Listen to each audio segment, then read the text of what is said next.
आज हम सुनने वाले हैं मन में अहंकार। एक राजा अपनी वीरता और सुशासन के लिए समृद्ध था। एक बार वो अपने गुरु के साथ भ्रमण कर रहा था। राज्य की समृद्धि और सुखाली देखकर उसके भीतर घमंड के भाव आने लगे और वो मन ही मन सोचने लगे, सचमुच मैं एक महान राजा हूँ।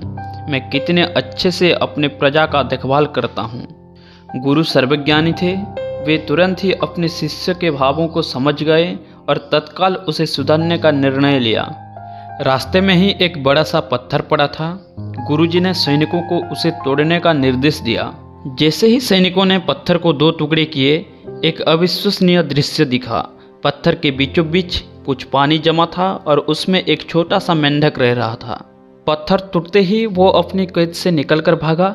सब अचरज में थे कि आखिर वो इस तरह कैसे कैद हो गया और इस स्थिति में भी वो अब तक कैसे जिंदा था। पत्थर टूटते ही वो अपनी कैद से निकलकर भागा।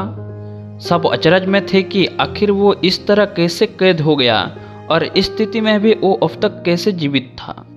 अब गुरुजी राजा की तरफ पलटे और पूछा, अगर आप ऐसा सोचते हैं कि आप इस राज्य में हर किसी का ध्यान रख रहे हैं, सबको पाल पोस रहे हैं, तो बताइए पत्थरों के बीच फंसे हुए मेंढक का ध्यान कौन रख रहा था? बताइए कौन इस मेंढक का रखवाला? राजा को अपनी गलती का एहसास हो चुका था। उसने अपने अभिमान पर पछतावा होने लगा।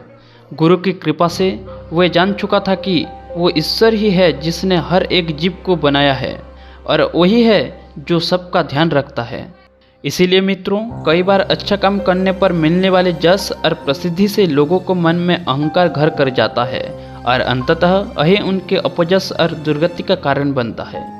आज की कहानी से आप क्या सीखा, हमें कमेंट करके बताइए और ऐसे ही आगे इंटरेस्टिंग मोटिवेशनल स्टोरी सुनने के लिए हमारे चैनल को सब्सक्राइब करें। धन्यवाद।